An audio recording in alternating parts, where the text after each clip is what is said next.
안녕하세요. 저는 양창순입니다. 정신과 의사이고요. 아마 제 이름보다는 나는 까칠하게 살기로 했다의 저자로 더 많이 알고 계실 겁니다. 요즘에 이제 나이 들어갈수록 인간관계가 더 힘들다고 찾아오시는 분들이 많으세요. 그 이유 중에 하나가 혹시 내가 나이 들었다고 상대가 나를 무시하는 거 아니야? 어떤 피해의식을 가지신 분들이 참 많으세요. 그리고 자기가 사회적으로 성공했을 때하고 비교해가지고 내가 과거에는 이랬는데 그렇게 해가지고 과거의 자신과 비교하기 때문에 남이 자신에 대해서 하는 말, 행동 하나에 민감하세요. 그러면서 한편으로는 우리가 나이가 들었다는 건 살아온 날들이 많잖아요. 근데 자기가 살아온 날들에 대해서 만족하시는 분들 없으세요. 그래서 중국 고전에 뭐라고 있냐면 50년을 살면 49년이 후회다는 얘기가 있어요. 그러면 후회하지 않는 1년은 뭐냐면 내가 엄마 뱃속에서 태어나서 돌이 될 때까지, 즉 내가 기억하는 한 나는 후회스러운 거예요. 그러니까 나이 들어갈수록 후회도 더 많아지고, 그러니까 피해의식도 더 많아지는 거고, 노여움도 많아지는 거고, 또 하나는 살 날이 얼마 남지 않았다고 생각하니까 미래에 대한 불안감도 더 커져요. 그때 뭐라고 말씀드리냐 하면, 우리가 봄이 되면은 나무도 가지치기를 하잖아요. 그래서 불필요한 가지들을 잘라내는 것처럼 지금 우리가 쓸 수 있는 에너지에 어떤 한계가 있는데, 당신이 당신의 에너지를 제대로 쓰고 있는지 아니면 보다 더 생산적이고 건설적인 쪽에 쓰고 있는지 그것을 한번 살펴보자. 그리고 현대의학에서 밝혀진 거가 우리 몸은 죽는 날까지 성장하고 발전한다. 얼마 전에 나이 들어서도 근육 운동을 하면 근육도 발달한다는 것이 밝혀져 있잖아요. 그래서 죽는 날까지 성장하고 발전하는 존재다. 그렇게 생각을 바꿔보자고 얘기를 합니다. 그래서 어느 시인은 우리는 나이 들어가는 게 아니라 매일매일 새로워지는 것이다. 그렇게 생각을 해보자고 말씀드립니다. 컴퓨터도 쓰고 나서는 꼭 충전을 시키잖아요. 그런 것처럼 인간도 에너지원이기 때문에 충전이 필요하거든요. 근데 사실은 우리가 사회생활을 하고 인간관계를 한다는 것은 계속 에너지를 쓰는 거예요. 근데 혼자 있는 것을 못 견디시는 분들이 있으세요. 성격적으로 좀 의존적인 성향이 강하신 분들, 심리적으로 이제 좀 불안정하신 분들. 하지만 그런 분들일수록 혼자 있는 연습을 해야 된다. 근데 처음에는 굉장히 힘들어 하시는데 제가 그분들한테 말씀드려요. 하루에 처음에는 5분만, 그게 잘 되면 그 다음 주에는 10분만. 나중에 오셔서 뭐라 그러시냐면 참 편하다. 혼자 있는 시간을 외롭다고 생각하시지 마시고 내가 썼던 에너지를 보충하고 보완하는 시간이라고 생각하시자고 말씀을 드리고요. 특히나 나이 들어서 이게 굉장히 중요한 거가 지금까지 오면서 얼마나 많은 에너지를 썼어요. 그동안은 주로 남과의 관계, 사회와의 관계였는데 한번 나와의 관계에서 내가 어떤 사람인지 생각하고 그동안 혹시 내가 잠재 능력은 가지고 있었는데 혹시 발휘되지 못한 것이 있는지 한번 생각하고 발견해내는 시간을 갖자는 거죠. 예를 들어서 처칠이나 아인슈타인 이런 분들은 그분들이 하는 거가 주로 좌뇌를 쓰잖아요. 혼자 있으면서 그림을 그리거나 음악을 그리거나 그럴 때 사실은 우리 뇌에는 직관 능력이 있어요. 직관이라는 건 이제 뭐냐면 내가 어디서 와서 어디로 가야 되는지를 알려주는 능력인데 그건 아주 순간적으로 나타나기 때문에 그것을 놓치면은 못 잡아요. 그러니까 우리가 흔히 그런 경험 있으시잖아요. 어머, 그때 내가 이 생각이 떠올랐는데 어머, 그걸 무시했네. 이 직관의 능력은 조용할 때 떠오르는 거고 혼자 있을 때 떠오르는 거거든요. 그러니까 혼자 있는 시간을 외롭다고 생각하시지 마시고 나의 직관 능력, 내가 발휘하지 못한 잠재 능력이 무엇인지를 발견하는 시간을 갖는 거라고 생각을 하시자는 거죠.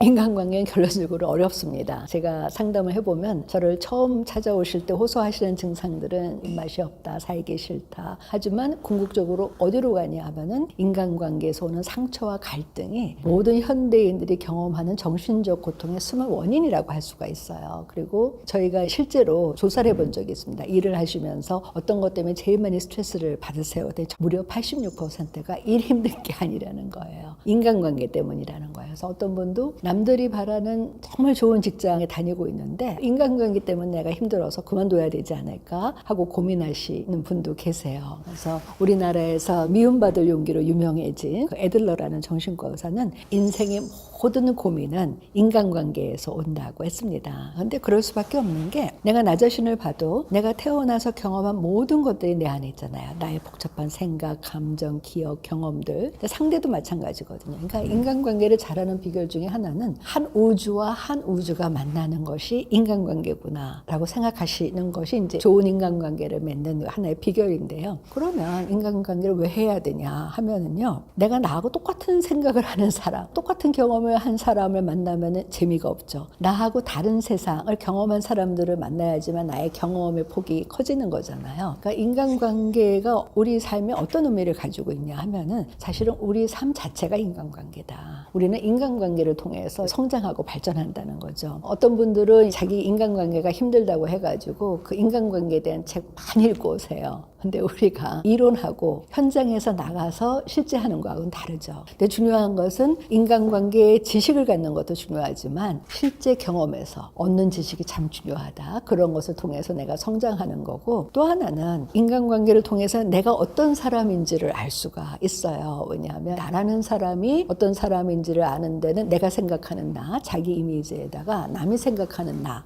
근데 이제 어렸을 때는 남이 생각하는 내가 더 중요했죠. 아버지, 엄마, 형제, 친구, 선생님들이 나에 대해서 이렇게 생각하는 가 있는데 그것이 맞을 수도 있고 아닐 수도 있는 거거든요. 근데 어렸을 때는 그거가 전부인 것 같지만 성장하면서 내가 상대와의 경험을 통해 가지고 내가 생각하는 나의 이미지를 넓혀 나가는 거. 그것이 인간관계에서 우리가 추구하는 겁니다.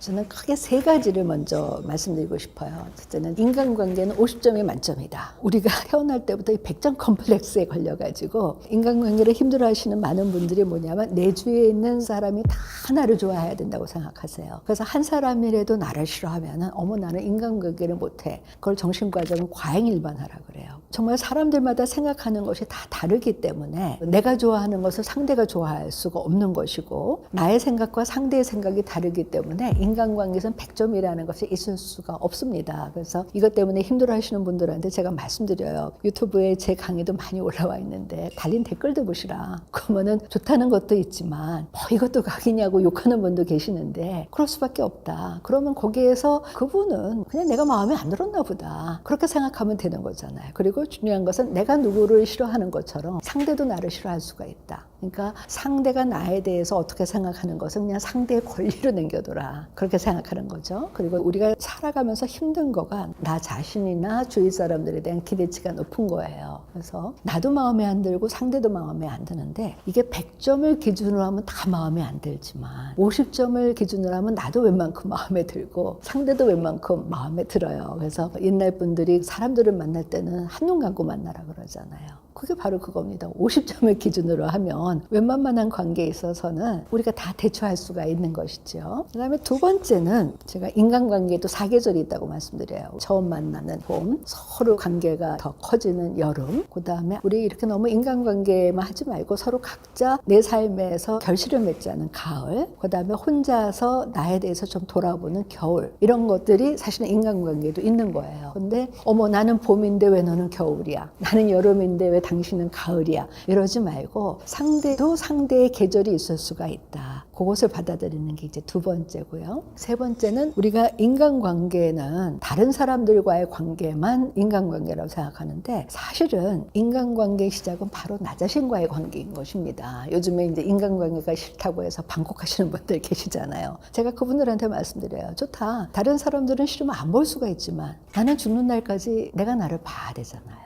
그리고 죽는 날까지 나와 같이 있는 사람은 나고 내가 누구를 통해서 세상을 보냐. 내 눈을 통해서 보고 내 귀를 통해서 세상을 듣고 내 손을 통해서 세상을 만지는 거잖아요. 내가 세상을 제대로 보고 있는지를 아는 것이 굉장히 중요하다. 이게 잘못되면은 상대는 나한테 잘하는데 나는 어떤 피해의식을 가질 수가 있잖아요. 그래서 이제 제가 사례로 들어드리는 게 제가 이제 나이 들어갈수록 너무 살이 찌니까 저도 이제 운동을 해보려고 개인 지도를 받으러 갔습니다. 그랬더니 그 강사가 이렇게 넓은 방에 저를 세워놓고 눈 감고 제자리 걸음 100번만 하라는 거예요.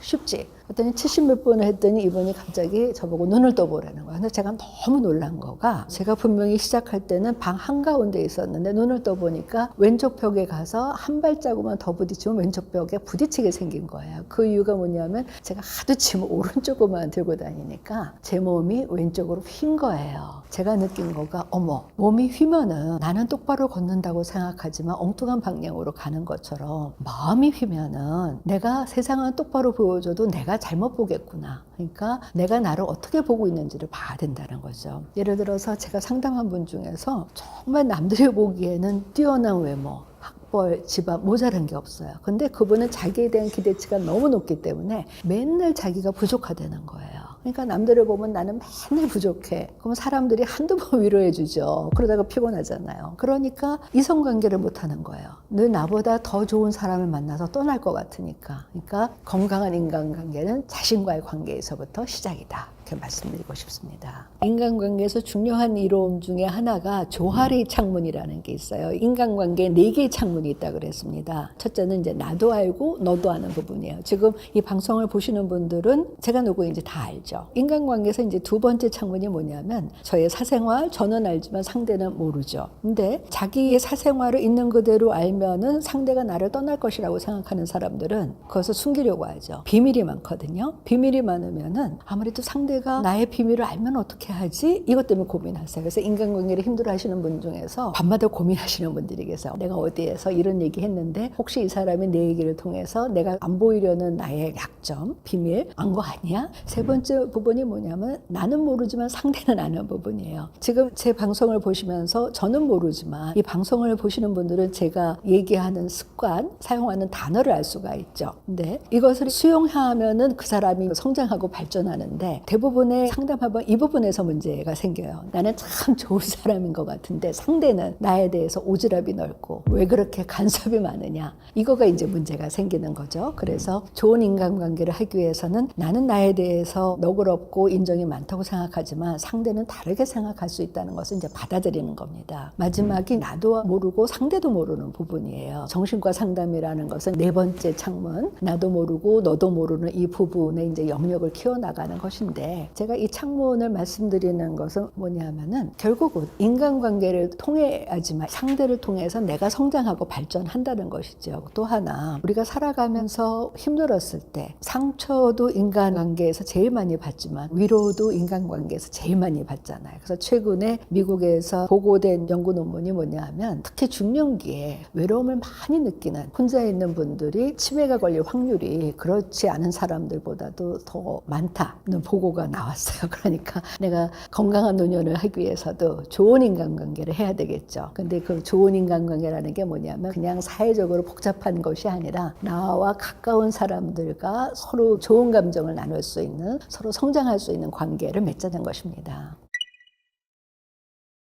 태도라는 한자가 참 재미있어요. 능력 능자에도 마음 심자거든요. 근데 대부분의 분들이 자기가 능력이 있고 성공하고 그러면 모든 사람들이 좋아할 거라고 생각을 하는데 마음 심자가 없으면 자신의 능력을 발휘하지 못하거든요. 근데 능력이 뛰어난 분일수록 자기가 남한테 보일 수 있는 모습에 대해서는 잘 생각을 못하죠. 특히나 인간은 언어를 사용하잖아요. 이 언어가 굉장히 중요한데 만나면은 남을 비난하거나 간섭하거나 조언하거나 아니면 욕하거나 그러면 그런 분들하고 안 만나고 싶죠. 또 반대로 만나면은 맨날 자기 힘들다는 얘기만 하시는 분도 안 만나요. 그래서 어떤 분이 저한테 오셔가지고 내 얘기를 시시콜콜이 들어줄 수 있는 사람을 만나고 싶다. 그래서 제가 사람들이 다 힘들기 때문에 당신 얘기를 시시콜콜 들어줄 수 있는 사람은 정신과 의사하고 심리학자밖에는 없다 그러잖아요. 그러니까 혹시 내가 인간관계에 문제가 있다면 내 태도가 어떤지 한번 볼 필요가 있습니다. 그래서 제가 내담자들한테 권유하는 방법이 요즘 뭐 핸드폰에 다 녹음되고 녹화되잖아요. 아침에 일어나서 잠들 때까지 내가 어떻게 하는지 녹음하고 녹화해 보시라고 그 숙제를 드려요. 그러면 처음에는 본인들이 보고 굉장히 놀래요. 사실은 우리가 대화할 때 내용도 중요하지만 이 목소리 톤이라든지 이 제스처도 굉장히 중요하잖아요. 그러니까 목소리 톤이 너무 높거나 날카롭거나 그럴 때 주로 비난하는 얘기를 하면 나는 하나 정도로 상대를 지적했다고 생각하지만 상대는 10개로 생각하는 거거든요. 그래서 한번 자기가 자기를 녹음하고 녹화해 볼 필요도 있습니다. 특히 인간관계를 힘들어하시는 분들 중에 많은 분들이 얘기하시는 거가 내가 10개를 잘해주고 하나를 못 해줬는데 하나를 못 해준 걸 가지고 나를 원망한다. 그랬을 때 제가 뭐라고 말씀드리냐면 우리의 뇌는요 긍정적인 것보다도 부정적인 것을 잘 보게 되어 있습니다. 그러니까 우리가 인간의 심리를 이해하면은 좀 덜 상처받을 수가 있는 거거든요. 그리고 사람들은 누구든지 나를 지적하거나 잘못했다고 얘기하는 것을 싫어해요. 그러니까 조금 더 긍정적인 표현이 중요한 거죠. 예를 들어서 오늘 참 힘들었겠네 보다는 오늘 많이 애썼어. 그러니까 조금 더 긍정적인 표현을 하는 것이 중요하고, 또 하나 이제 어떤 분들은 인간관계에 있어서 솔직하게 내가 느끼는 감정을 다 표현하는 것이 솔직한 인간관계가 아니냐고 이제 말씀하시는 분들이 계시는데, 사람의 감정은 수시로 변하거든요. 지금은 상대가 밉지만 어떤 때는 좋을 수도 있고, 지금은 좋지만 상대가 안 좋을 수도 있기 때문에 내가 좋은 감정은 그냥 표현해도 괜찮아요. 제가 정신과 의사로서 30년을 살아오면서 느낀 게, 우리가 인간관계에서 바로 즉각적으로 감정을 표현해도 좋은 것은 칭찬이에요. 그거 외에는 자기 감정을 잘 다스리신 후에 상대한테 상처가 덜 되는 방식으로 얘기하는 게 좋죠. 특히나 분노 잘 하시는 분들이 계시잖아요. 그럴 때 제가 한번 본인이 하시는 얘기를 녹음해서 들어보라 그러면 본인들이 다 놀라세요. 내가 상대한테 무엇 때문에 화가 났고 상대한테 뭘 원하는지는 없고, 내가 얼마나 잘났고 상대를 얼마나 못났는지만 들어있기 때문에, 특히나 내가 상대를 야단치고 싶거나 지적하고 싶거나 화를 낼 때는 내가 무엇 때문에 화가 났는지 나를 생각하고, 그것을 이제 저는 제 책에 SC의 법칙이라고 해서 일단 멈추는 스톱, 내가 너무 부정적인 쪽으로 가는 게 아닌가, 상대의 단점만 보는 게 아닌가, 내 중심적으로 생각하는 게 아니라 나를 컨트롤한 다음에 C, 그 다음에 표현하자. 그렇게 이제 말씀을 드립니다. 대인관계를 힘들어하시는 분들 중에서 가장 힘들어하는 게 거절을 잘못하는 거예요. 그러니까 나는 퇴근해서 피곤해서 쉬고 싶은데 친구가 전화해서 나오라 그러면은 정말 안 나가고 싶은데, 안 나가겠다 그러면 친구가 마음 상하면 어떡할까? 나갔다 오면은 거기에서도 짜증나고 집에 돌아와가지고 나는 왜 이렇게 거절을 못하나? 이런 것 때문에 힘들어하시는 분이 계시는데요. 그분들이 거절을 못하시는 이유가, 또 하나는 예전에 내가 힘들 때 상대가 나를 도와줬는데 내가 거절하면 내가 나쁜 사람 아니야? 내가 이기적인 거 아니야? 이렇게 생각하시는 분들이 계세요. 그래서 제가 그분들한테 뭐라고 말씀을 드리냐 하면, 우리가 차를 운전할 때 내가 우회전을 해야 되는데 내가 우회전을 해서는 안 된 상황인데 뒤에서 빵빵거린다고 해서 우회전을 하다 보면은 내가 접촉사고가 날 수 있죠. 그럴 때 뒷사람이 내 사고에 대해서 책임을 안 져주잖아요. 그러니까 인간관계에 있어서 거절을 할 때는 100% 나중심으로 하자. 그럴 때 우리가 말이 많아져요. 내가 말이야 사실은 나가고 싶은데 말이야 어쩌고 저쩌고 하면 상대는 나오자는 건지 말자는 건지 모르는 거거든요. 그러면 서로 오해가 생겨요. 그러니까 힘든 얘기일수록 간결, 명료, 부드럽고 단호하게 하자는 거죠. 그리고 상대는 피곤해서 못 나가, 다음에 봐. 그럼 오케이, 받아들여요. 그리고 만약에 그때 못 받아들이는 친구면은 그 친구는 언젠가는 나랑 헤어질 사람이니까 구태여 미련 갖지 말자는 거죠. 어떤 분들은 그런 얘기 있어요. 거절할 때 상대한테 얘기하는 그 불편한 감정이 싫어서 내가 그냥 상대의 얘기를 다 들어준다고 하는데, 그때 잠깐 끝내는 게 낫지. 거절을 못하고 상대한테 이끌려 가가지고 자기를 자책하는 거, 그리고 한 번 거절을 못하면 이제 계속 못하게 되는 거거든요. 그러면 나중에 피해의식을 가져요. 상대가 나를 가스라이팅을 했다. 근데 상대는 아니 그때 못 나온다고 했으면 나는 그냥 안 가려고 했어. 그렇게 간단하게 생각할 수도 있다는 거죠. 그냥 내 입장을 얘기해주고, 내 입장을 이해 못하는 분들하고는 그 관계를 조금 생각해 볼 수도 있는데, 대부분의 경우는 내가 못 나가, 피곤해, 오늘 회사에서 무슨 일이 있었어 하면은 대부분 받아들인다는 거죠. 이 거절을 잘못하시는 분들이 이제 심리적으로 어떤 분이 계시냐 하면은 자기에 대해서 열등감이 굉장히 심한 분들이 계세요. 그러니까 심리적으로 자기를 아이로 보고 상대는 어른으로 보는 거예요. 그러니까 이럴 때는 보다 더 심층적으로 자기가 어떤 열등감을 가지고 있는지를 봐야 되는 거고, 또 하나는 인간관계에 있어서 완벽주의, 그러니까 100점을 바라시는 분들이 계세요. 한 사람이라도 나를 싫어하는 사람이 있으면 안 돼. 그러니까 100사람한테 다 잘해줘야 돼요. 흔히 얘기하는 우리가 천사표죠. 근데 그분들한테 말씀드려요. 당신이 아무리 천사처럼 해도 인간관계는 50점이 만점이니까 50점은 저 오바야, 그렇게 얘기하는 사람이 있다. 그러니까 이런 분들일수록 뒷담화에 상처받죠. 근데 지구상에 존재하는 생물들 중에서 뒷담화하는 존재는 인간밖에 없다는 거죠. 그러니까 그냥 인간이 그렇다고 생각하고 뒷담화에는 신경 쓰실 필요가 없습니다. 많은 분들이 이제 오셔가지고 하시는 얘기가, 내가 그동안은 노력해서 뭔가 되는 줄 알았더니 스트레스를 받으니까 다시 옛날 모습으로 돌아간다. 나는 왜 이러지? 이런 얘기를 하세요. 그럴 때 제가 말씀드리는 게, 우리는 생물이기 때문에 힘든 일이 있으면은 거기에 대해서 반응할 수밖에는 없어요. 그러니까 힘든 일이 있을 때 힘들다고 느끼는 건 너무나 건강한 거다. 하지만 거기에 대해서 지나치게 반응하는, 예를 들어서 지금 일어난 일은 하나인데 마치 그냥 세상이 무너질 것처럼 느끼면은 그것은 문제인 것이다. 그런데 우리가 혼자 공부하면은 잘 아는 것 같지만 시험을 봐야지만 어디가 부족한지를 아는 거잖아요. 그랬을 때 내가 지금 문법이 안 되는구나, 단어가 안 되는구나, 그거 아는 것처럼 자, 내가 잘 되는 줄 알았는데 스트레스를 받았을 때 안 돼? 아, 이 부분을 좀 더 노력하자. 그렇게 마음을 먹자고 이제 말씀을 드리고요. 또 하나는 우리가 흔히 마음 근육이라는 얘기를 하잖아요. 신체적인 근육도 우리가 운동 열심히 할 때는 있지만 운동 안 하면 없어지죠. 마음 근육도 마찬가지인 거거든요. 많은 분들한테 말씀드리는 게 마음도 삼시세끼를 먹어야 된다. 우리가 아침밥 먹었다고 해서 365일 밥 안 먹지 않잖아요. 근데 우리가 그 마음에 대해서 가지고 있는 환상이 있어요. 강한 사람들은 어떤 일이 있어도 이겨낸다. 그럴 수 있는 사람은 이 세상에 없습니다. 그러면 어떤 마음 에너지를 써야 되느냐. 스스로 자기가 위로를 해주셔야 돼요. 아, 지금까지 참 잘 살아왔어. 애썼어. 스스로 괜찮은 사람이고 그리고 나도 괜찮지만 상대도 괜찮다. 그리고 우리가 이렇게 노력하는 과정에서 나의 자율성의 삶의 의미, 그다음에 희망을 키울 수 있다. 그걸 통해서 서로 성장하는 것이 인생이다. 그리고 그것은 계속 우리가 죽는 날까지 노력하는 것이 삶의 여정이다. 그것을 반복하는 거죠. 네.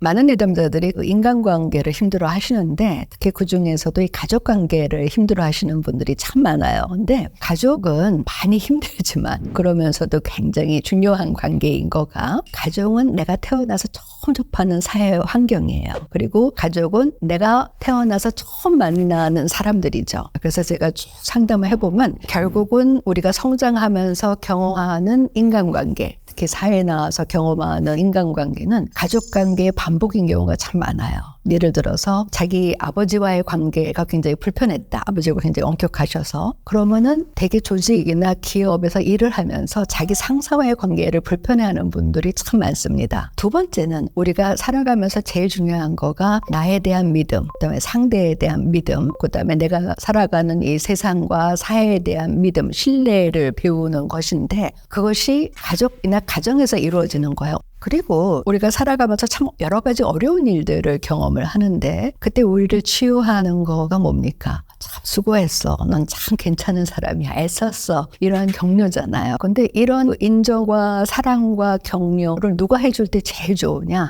사실은 가족이잖아요.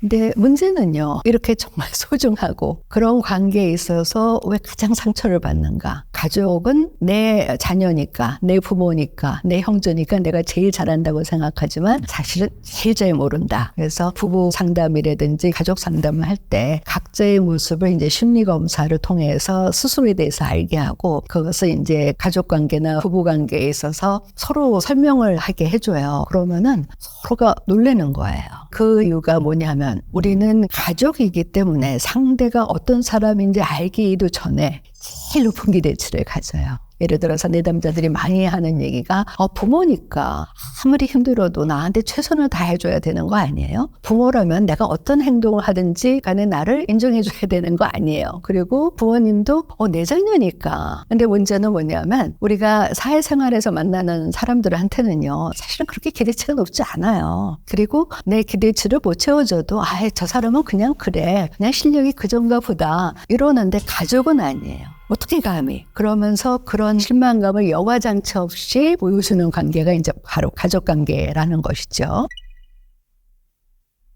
우리가 사회에 나가거나 취직을 하거나 그러면 내가 조직원으로서 어떻게 행동해야 되겠다. 그것에 대해서 우리가 오리엔테이션도 받고 공부도 하고 어느 정도 준비를 한 상태잖아요. 근데 부모 역할에 대해서는 우리가 어떤 역할을 해야 되는지 제대로 알지 못하는 상태에서 부모가 되기 때문에 더 문제가 많이 초래될 수가 있습니다. 가장 대표적인 거가 지배형이에요. 악법도 법이다. 그래서 무조건 내 말을 따라라. 그런 분들이죠. 또 어떤 분들은 직접적으로 지배하려고 하시지는 않지만 우리가 이제 간접적 지배형이라 그러는데 내가 너를 사랑하니까 내가 너한테 이렇게 돈을 주니까 내가 너를 키워주니까 너 이렇게 해야 되지 않니? 그러는 부모님들이 계세요. 그래서 어떤 부모님들은 나도 이렇게 나가서 고생을 하니까 너 오늘 내가 퇴근하고 올 때까지 이거를 공부를 해 하고 퇴근하고 나서 공부를 안 하거나 숙제를 안 했으면 이제 문제가 되는 거죠. 두 번째는 너무 밀착 관계가 좋아요. 그래서 오로지 삶이 자녀인 분들, 그러니까 이런 경우에는 과잉보인 거죠. 그래서 지난번에 어떤 분이 그런 얘기를 하시더라고요. 아이가 고등학생인데 학교에 가서 전화를 했다는 거예요. 지금 비가 오는데 왜 우산 안 챙겨줬냐. 그러니까 자기가 그 얘기 그냥 홀려볼 때 갔다는 거예요. 그래서 제가 너무 놀란 게, 아니 고등학생이면 비 오면은 편의점에 가서 우산을 살 수도 있고, 근데 이분이 하신 얘기가 어머 내가 부모니까 그거 다 채워줘야 된다는 것이죠. 근데 너무 이렇게 과잉보호를 하시거나 내 삶의 모든 목표가 이제 자녀가 잘 되는 것으로 이제 애쓰시는 분이 있는가 하면은, 반대로 부모로서의 역할을 굉장히 힘들어 하시는 분들이 계세요. 그냥 아이를 좀 방치하는 그런 분들도 계시고, 형제가 있을 때 형제끼리의 경쟁을 유도하시는 분이 있으세요. 우리가 흔히 형인데 너 동생보다 잘해야 되지 않니? 너 동생인데 형보다 더 잘해야 되지 않니? 이런 분들도 계시고, 부모님이 지나친 완벽주의자가 있어서 부모님 스스로도 나는 절대로 실수해서도 안 되고, 밖에 나가서도 어떤 사람들한테 조금이라도 싫은 소리 들어서는 안 된다고 생각하시는 분들이 아이들한테 맨날 야단치세요. 너 밖에 나가서 그렇게 밥 먹다가 흘려서 남들이 너한테 뭐라 그러면 너 어떻게 할 거니? 너 부모 망신이야. 제대로 해. 그러면 이런 아이들은 밖에 나가는 것이 너무 두려운 거죠. 또 하나는 부모도 자녀에 대해서 기대치가 있지만 자녀들도 사실은 부모님에 대한 기대치가 굉장히 큽니다. 상담해보면 우리 부모는 돈도 잘 벌어와줘야 되고, 그러면서 너그러 와줘야 되고, 주말이면 나랑 놀러 가야 되고, 아무리 내가 무슨 일해도 화내서는 안 되고. 근데 그런 부모님이 어디다 계세요? 게다가 부모 자녀 관계가 힘든 이유가 뭐냐면, 아이들을 키워보시면은요, 아이들이 이제 조금만 자기가 걷고 서고 달리고 이래보세요. 무조건 내가 하겠다 그러잖아요. 그거 가지고 싸우는 거잖아요. 그러니까 부모님이 보시기에는 위험한데 아이는 만지려고 그래. 그러니까 아이가 하고 싶은 거와 아이의 자유의지와 부모님의 통제가 갈등을 일으키는 거거든요. 또 하나는 부모님 중에서도 사회생활을 제대로 못하시는 분들이 있고, 한쪽 배우자한테 의존적인 경우가 있는데, 자녀들 중에서 부모님을 더 지배하려는 사람도 있어요. 그러면 부모님으로서는 당연히 자녀들한테 배신감을 느낄 수밖에 없는 거죠. 근데 사람들은요, 그 사랑과 미움이라든지 어떤 양가 감정, 죄책감을 느끼면은 그 상대를 안 보고 싶어요. 그러니까 대부분의 자녀들이 와서 하는 얘기가 뭐냐면, 내가 집에 혼자 있거나 이제 부모님 뵈러 가야지, 그렇게 생각할 때는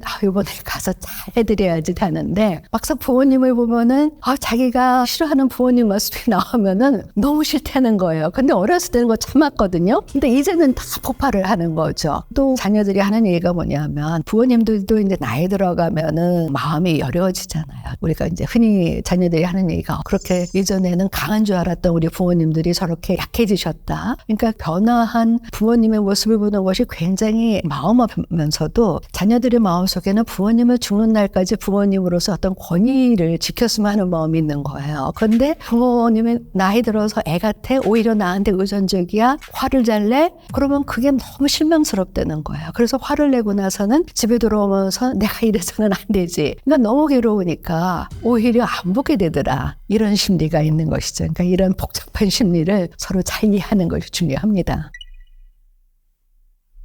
우리 삶의 가장 기둥이 되는 관계를 어떻게 건강하게 잘 유지할 것이냐. 먼저 이제 정신과적으로 말씀드리면 제가 크게 4가지를 말씀드려요. 이제 사랑인데, 아이들이 바라는 사랑은 뭐냐 하면은요, 나를 있는 그대로 사랑해다오. 부부관계도 마찬가지예요. 부부 상담 해보면은 서로가 원하는 건 다르지만 나중에 얘기하다면 딱 하나로 와요. 있는 그대로 나를 억지로 바꾸려고 하지 말고, 자꾸 나를 지적하지 말고, 비난하지 말고, 있는 그대로 수용해다오라는 이제 사랑이고요. 두 번째는 제가 이제 경계짓기, 한계짓기라 그러는데, 우리가 아무리 부모 자녀 관계지만 서로가 같이 더불어 살기 위해서는 꼭 해야 되는 것들이 있잖아요. 특히나 자녀들이 제일 힘들어하는 거가, 내 핸드폰 함부로 뒤지지 말고, 나 학교 간 다음에 내 방 뒤지지 말고, 내 방이야 라는 이제 물리적 그 경계를 좀 지켜줬으면 좋겠다는 거가 있고요. 그거는 이제 배우자와의 관계도 마찬가지고, 또 부모님의 입장으로서는 내가 수용하고 배려하는데, 결국은 자녀가 성장해서 한 사인이 되기 위해서는 이러이러한 것들은 꼭 해야 돼. 하루에 핸드폰 몇 시간 하고, 게임 몇 시간 하고, TV 몇 시간 보고, 아무리 바빠도 주말에는 어떻게 해야 되고, 이제 서로가 같이 더불어 살아가기 위해서 이제 원리와 원칙을 정하는 것이죠. 그게 경계짓기가 있고 한계짓기라고 하고요. 세 번째는 이제 느슨한 간섭입니다. 이게 참 중요한 거가요, 인간은 기본적으로 청개구리예요. 그리고 자율성과 자유의지를 추구를 합니다. 그래서 그래서 내 인생은 내가 선택한다. 이게 주로 싸우는 거잖아요. 근데 부모님들이 넌 아직 어려. 우리가 너보다 몇 년을 더 살았는데 너 이렇게 따라야 돼. 그래서 자녀가 하고 싶은 거, 특히 뭐 이제 적성, 직업 이런 것들을 다 간섭을 하죠. 근데 제일 중요한 거는 뭐냐면 자녀가 스스로 원하는 것을 스스로 깨닫고 그것을 결정할 수 있도록 도와주는 것이 부모 역할인 것입니다. 임상에서 제일 많이 보는 경우예요. 예를 들어서 제가 봤던 참 가슴 아픈 경우는 뭐냐면 이분은 음대를 가고 싶었어요. 성악을. 근데 부모님은 무조건 의대를 가라 그런 거예요. 근데 이제 집이 지방이었는데 부모님한테는 의대를 들어갔다 그러고 음대를 간 거예요. 너무 신났죠. 근데 부모님 와서 보니까 음대를 다니고 있거든요. 그래서 자퇴를 시키고 부모님 옆에서 의대를 졸업을 해서 이제 부모님이 원하는 대로 의사는 됐어요. 근데 뭐든지 적성에 맞아야 되잖아요.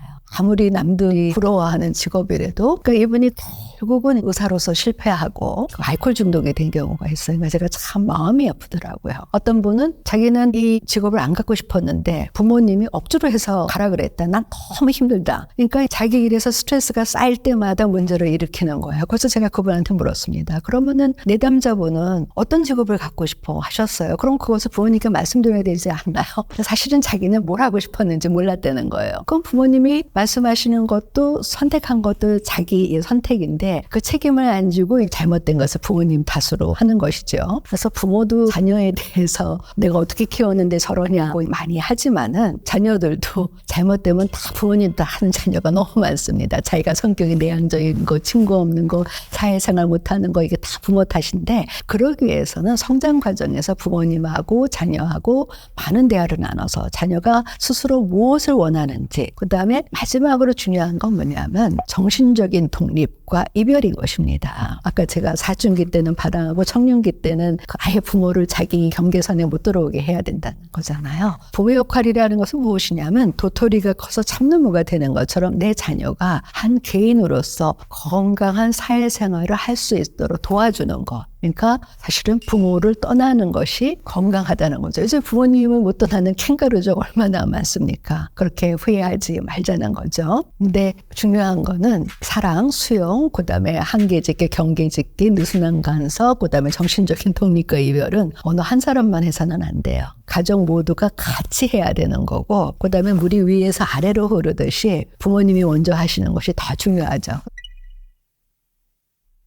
그러다가 30대 중반의 여성이 절 찾아왔어요. 이분이 절 찾아오신 이유는 너무너무 불안해서 자기가 죽을 것 같으니까 이 불안감을 없애줄 약을 처방해달라는 거예요. 근데 쭉 상담을 하면서 왜 불안한지를 알아야 되잖아요. 사실은 자기가 우리나라에서 굉장히 유명한 역술가를 찾아갔는데 그 역술가가 이 여성한테 2년 후에 죽는다고 그랬다는 거예요. 근데 인간의 감정 중에서 한 번 생기면 이 없어지기 어려운 게 바로 죽음에 대한 두려움이거든요. 그러니 그 두려움이 너무 크니까 웬만한 항불안제 가지고서는 이게 듣지도 않고 그렇다고 그게 무슨 근거가 있겠어요? 하도 제 얘기가 이분한테 설득이 안 되더라고요. 근데 그 다음에 그런 분들이 너무 많이 오시는 거예요. 점을 보고 와서 어떤 이제 긍정적인 얘기를 들으면 좋은데 어떤 부정적인 얘기를 들으면은 그것 때문에 막 불안하고 우울하고 그래서 일상생활을 못 하겠다. 그래서 제가 그분들이 어떤 근거로 그런 얘기를 하는지를 제가 알아야지만 내담자들한테 제가 제대로 조언을 해줄 수 있겠더라고요. 그래서 제가 명리학을 공부를 했습니다. 그랬더니 금년에 교통사고가 난다.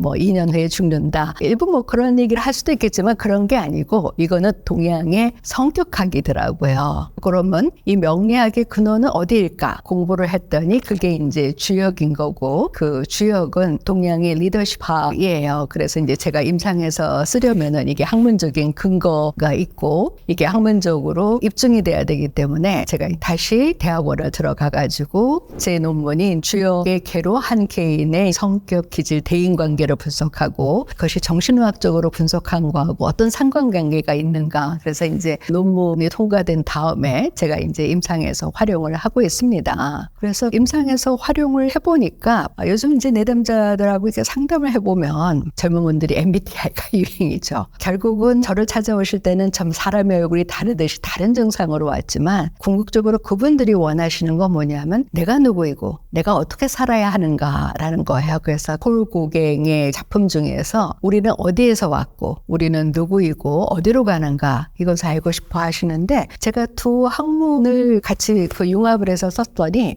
그거에 대해서 이제 더 잘 받아들이실 수가 있게 되는 거죠. 왜냐하면 정신의학하고 심리학은 어떻게 해서 나를 알고 내가 어떤 방향으로 나아가는가를 스스로 결정하는가 하면은 그 정신의학은 이제 두 가지 과정으로 이루어져요. 첫째는 이제 내가 생각하는 나, 그것이 이제 상담인 거죠. 그리고 내가 생각하는 나로 나를 알기에는 시간이 많이 걸리기 때문에 우리가 이제 정신과적으로 심리검사를 합니다. 그러면은 내가 생각하는 나와 심리검사를 통해서 아는 나 두 결과를 같이 보면은 현재 이 시점의 나의 모습, 나의 성격, 기질, 심리, 인간관계를 아주 디테일하게 명료하게 알 수가 있어요. 그래서 이제 정신의학으로 나를 아는 나의 장점은 현재의 모습 아주 디테일하게 명료하게 알 수가 있는데 근본적인 모습을 알 수 없다는 단점이 있고, 그다음에 영리학은 원래 근본적인 모습은 알지만 현재의 모습을 아주 명료하게 알 수는 없습니다. 그래서 저는 뭐라고 이제 내담자들한테 설명을 하냐면은 정신의학으로 나를 아는 것은 우리가 이제 집을 지으면은 집에 설계도면이 중요하잖아요. 설계도면을 보는 것과 같고 명리학으로 나를 아는 것은 내 집의 입체도면을 보는 것과 같다. 그렇게 이제 말씀을 드리면은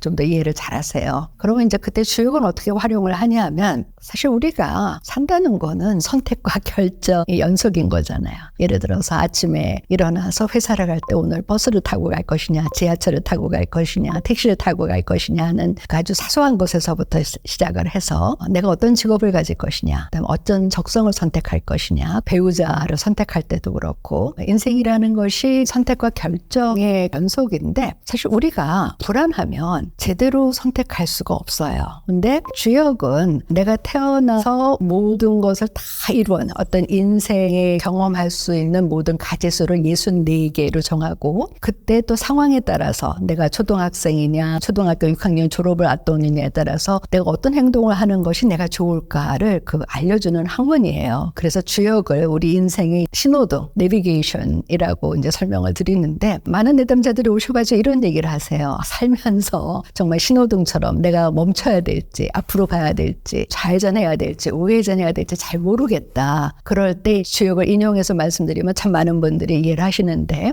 그래서 그 내담자들이 인생에서 내가 어떤 사람이고 내가 어떤 일을 어떤 방향으로 나아가는 게 좋을지 그것을 이제 상담하는 과정에서 정신의학과 이제 명리학과 주역을 이제 같이 활용을 하고 있습니다. 사실 제가 두 학문을 공부도 해보고 전공을 해보니까 표현 방법만 다르지 다 똑같아요. 제가 이 정신의학적으로 부모님이 너무 자녀한테 기대치도 높게 가지고 그다음에 모든 것을 간섭하면은 자녀가 자기 잠재 역량을 다 발휘할 수 없다고 했는데 명리학에 똑같은 이론이 있어요. 어머님의 지극한 사랑이 자녀를 망친다. 그렇게 해서 우리가 나무가 자라는데 물이 필요하잖아요. 꽃을 잘 자라게 하려면 화분에 물을 잘 줘야 되는데 문제는 너무 많이 주면은 오히려 나무가 썩죠. 그리고 불을 떼기 위해서는 나무가 필요한데 나무가 너무 많이 들어가면 어떻게 돼요? 불길이 꺼지죠. 그래서 똑같은 게 있습니다. 그러니까 정신의학적으로 과잉보호가 자녀를 망치는 것처럼 명리학에서도 부모님의 지극한 사랑이 오히려 자녀를 망치게 한다. 결론적으로 이렇게 말씀드리고 싶어요. 그럼 부모-자녀 관계는 어때야 되느냐? 사실은 부모님도 자녀를 키우면서 부모님도 성장하는 거고 그 다음에 자녀도 부모와의 관계에 있어서 서로 성장하는 그러니까 이 세상에 완벽한 부모도 없고 완벽한 자녀도 없다. 서로가 인생을 같이 배워나가는 성장해 나가는 관계이다. 이렇게 말씀드리고 싶습니다.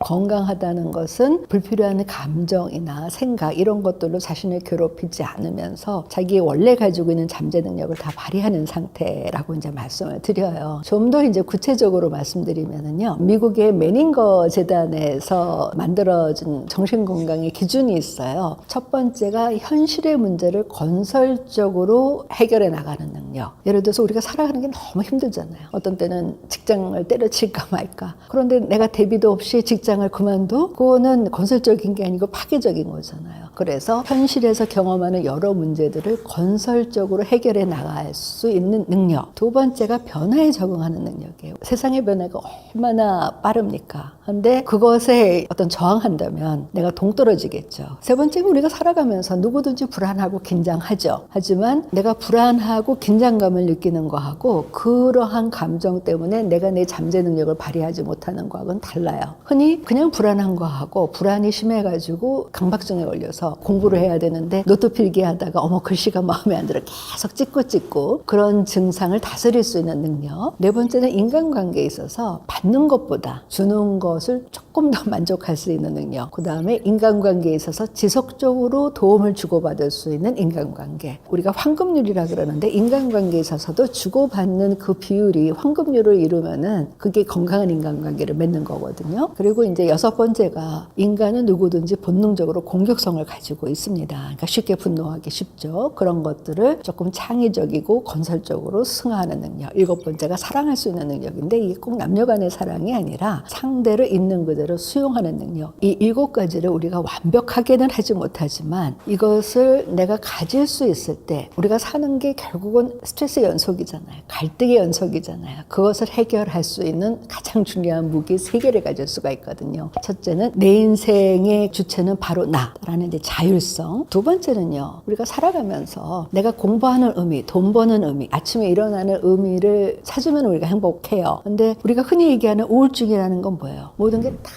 의미가 없는 거잖아. 내가 아침에 왜 일어나야 돼? 내가 왜 돈을 벌어야 돼? 무의미한 거가 바로 그게 우울증인 거거든요. 그렇기 때문에 두 번째는 내가 살아가는 의미. 그 세 번째는 희망인 것입니다. 이거는 낙관적인 거하고는 달라요. 요즘에 젊은 분들이 얘기하는 근자감, 그냥 근거 없는 자신감이 아니라 내가 이렇게 노력하면 내가 성장하고 발전해 나갈 수 있다. 어제보다 오늘, 오늘보다 내일 더 발전해 나갈 수 있다는 이 희망, 즉 자율성, 삶의 의미, 희망. 이 세 가지를 가질 수가 있는 거고요. 이 세 가지만 가지면은 우리가 인생에서 일어나는 문제들을 거의 다 해결할 수가 있습니다. 그래서 우리가 신체적으로도 중요한 거가 근육의 힘이잖아요. 그런 것처럼요. 이 자율성과 의미와 희망을 가지면 삶에서 경험하는 여러 가지 일들을 해결할 수 있는 힘을 이제 키워나갈 수가 있는 것이지요.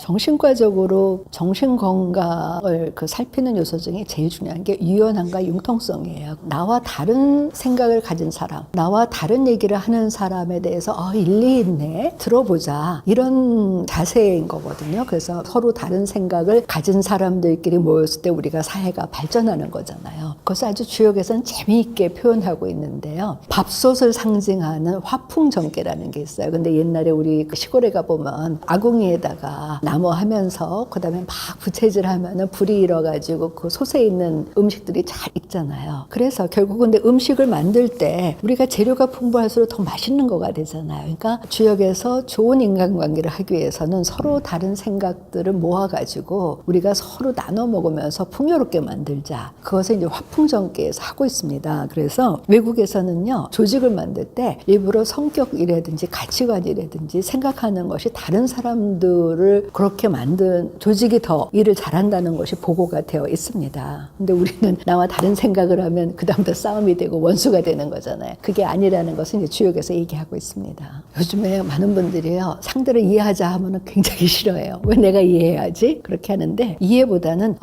세상에는 내가 보는 것과 상대가 보는 것이 다를 수가 있는 거고 인생의 모든 것들은 양면성이 있는 거고 그리고 그렇게 서로 다름이 모여서 우리가 한 사회를 이룬다. 이 세상에 지금 인구가 80억 명이죠. 80억 명이 다 똑같으면 재미없잖아요. 다르기 때문에 재밌는 거잖아요. 그것을 얘기하고 있는 겁니다. 받아들이자 그러면 또 싫어해요. 그래서 그거가 이제 경청이라고 말씀을 드리는데 우리가 흔히 사람들이 인간관계에 대해서 잘못 알고 있는 거가 말을 잘하는 사람들을 사람들이 좋아한다고 생각을 하는데 사실은 아니에요. 말 잘하는 사람은 그 분위기 메이커로서는 좋아하지만 진짜 내가 속마음을 털어놓는 사람은 내 얘기를 그냥 들어주는 사람이야. 그게 이제 경청인 거거든요. 근데 저도 예전에 어느 모임 가서 너무 놀란 게 10명이었는데 10명이 각자 얘기하고 각자 얘기를 안 듣더라고요. 그러면 그게 소음이잖아요. 근데 상대가 어떤 얘기를 하는지 들으면은 내가 몰랐던 거를 아는 거잖아요. 그래서 이제 경청이라는 건 뭐냐면 그냥 듣는 게 아니라 나와 다른 생각을 가진 사람의 얘기를 듣는 거예요. 그래서 저는 오히려 사회생활에서 저와 다른 직업을 가진 분들을 많이 만납니다. 그러면은 정말 제가 몰랐던 것을 알게 되는 거거든요. 그러니까 나와 다른 세상에 내가 모르는 것들이 있다는 것을 이제 수용하는 거고, 이해보다는 수용, 그 사람들의 얘기를 듣자는 거죠.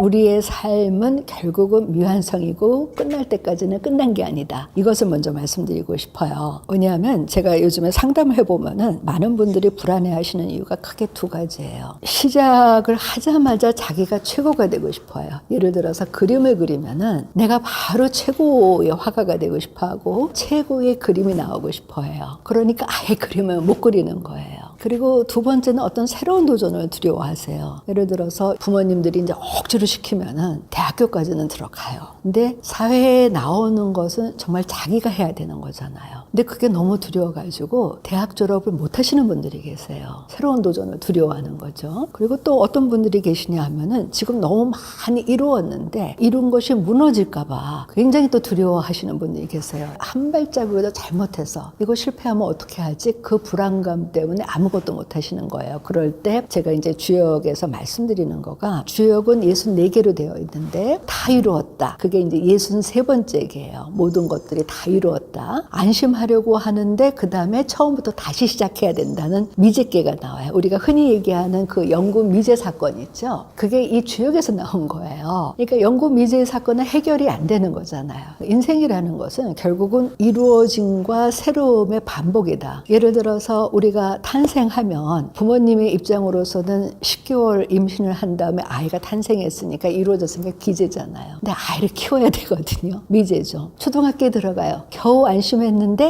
기제인데 초등학교 6학년 잘 공부시켜야 되니까 미제죠. 대학교에 갔는데 기제지만 또 미제잖아요. 그러니까 인생이라는 것은 결국 계속 이루었다가 또 새로움의 시작이다. 그러니까 그것을 두려워하지 말자. 이게 굉장히 중요한 거가요. 요즘에 디지털의 시대로 페이스북, 인스타그램, 뭐 유튜브 이런 것들이 좋은 장점이 너무 많죠. 그냥 앉아가지고 어떻게 그런 좋은 정보를 해요. 근데 단점도 뭐냐면 많은 분들이 와서 하시는 얘기가 나만 빼놓고 다 잘 산다는 거예요. 그래서 미국의 유명한 사회심리학자가 얘기를 했습니다. 2012년이 인스타가 만들어진 해고 셀카, 셀피가 만들어진 해인데 2012년부터 미국의 젊은이들의 정신건강이 굉장히 안 좋아졌다는 거예요. 다 인스타를 보면 너무나 화려해요. 어머, 나는 못할 것 같아요. 그러니까 아예 포기해버리는, 그래서는 안 된다는 거죠. 이루고 난 다음에 또 새로운 시작이 인생이다. 그것을 알려주는 겁니다.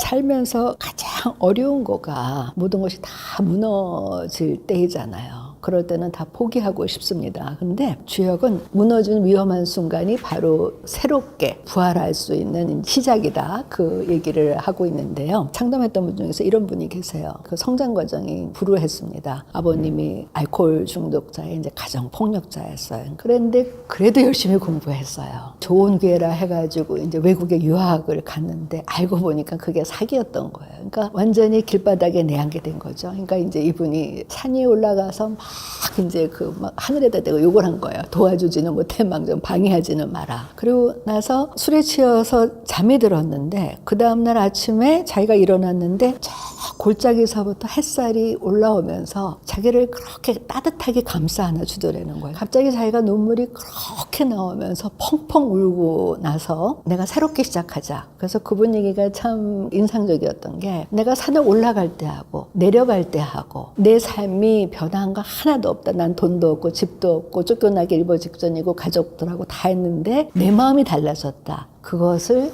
주역에서는 얘기하고 있습니다. 주역은 하루도 그렇고 우리 몸도 그렇고 모든 계절도 그렇고 모든 것들이 그 양과 음의 반복이라는 건데, 계절적으로 양이 가장 극성한 시기가 하지거든요. 그때부터 주역에서는 음의 기운이 나온다고 해요. 그리고 동지가 음의 기운이 가장 그 강한 시기잖아요. 근데 그때부터 양의 기운이 나와요. 이건 뭐냐면은 내가 가장 힘들 때 새로움이 시작이 된다. 그것도 하나 재미있는 거가 뭐냐면 우리가 이제 정신의학적으로도 역경가설이라는 게 있어요. 많은 분들이 TV에 나와서 뭐라 그러시냐 하면 지금은 자기가 역경을 이겨내고 다 성공했는데 다 성공하니까 사는 게 재미없고 그때 그냥 지하방에서 반지하방에서 하루에 10원, 20원 아껴 쓰던 그때가 행복하다. 왜냐하면 역경을 통해서 자기가 강해졌거든요. 명리학적으로도 나를 힘들게 하는 오행을 극복하는 사주가 큰 사주인 것처럼 사실은 내 삶을 힘들게 하는 그런 것들을 내가 극복함으로써 내가 큰 사람이 된다는 거죠. 그래서 성공은 최종적이 아니고 실패는 결코 무너지는 것이 아니다 했는데 독일의 이제 예전 총리죠. 그 메르켈 총리가 동양인들을 이해하기 위해서는 위기라는 한자가 가는 의미를 가져야 된다. 위험이 바로 기회다. 그게 이제 주역에서 얘기하는 이제 지혜인 것입니다.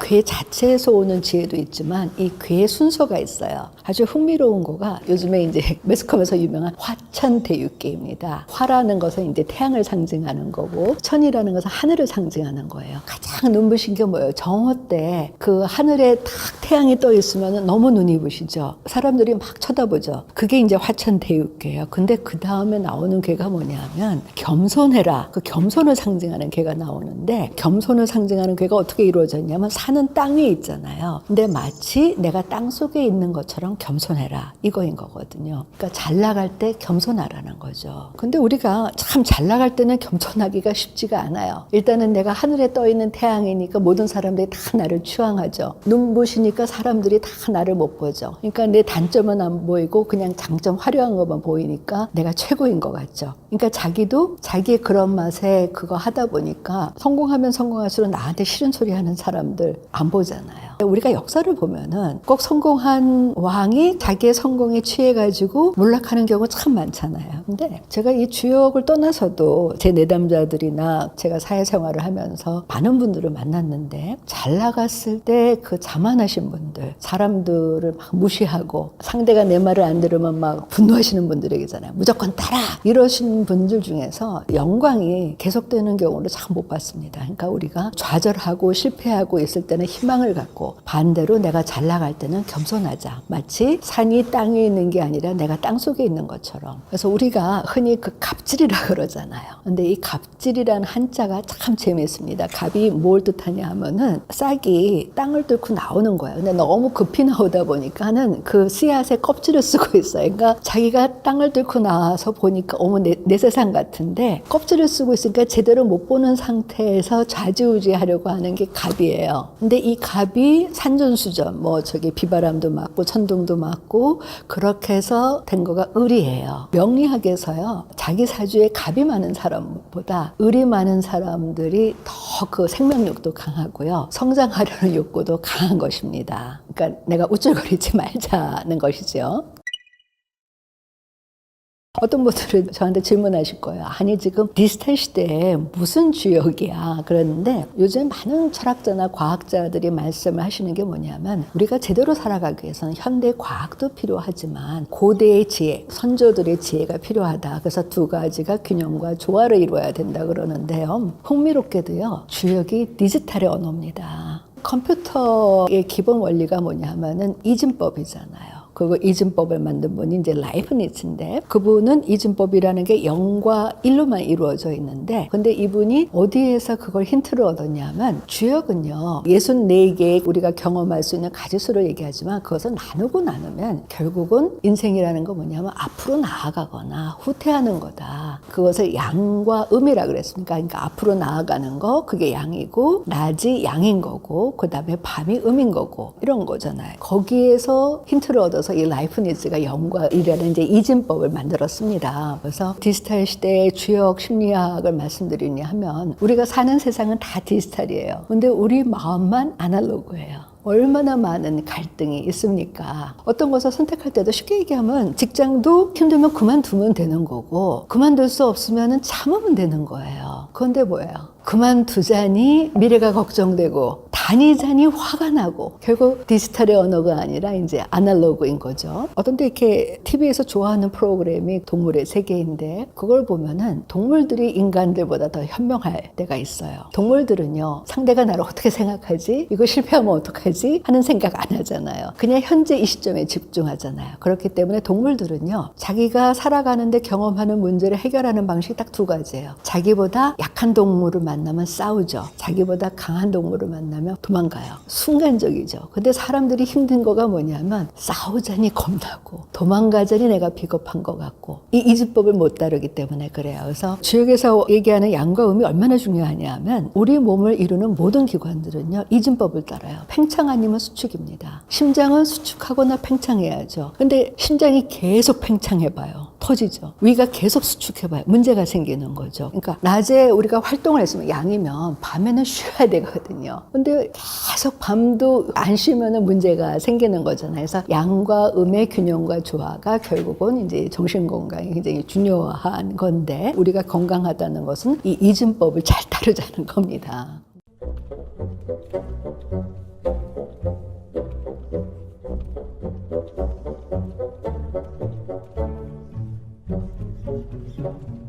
Thank you.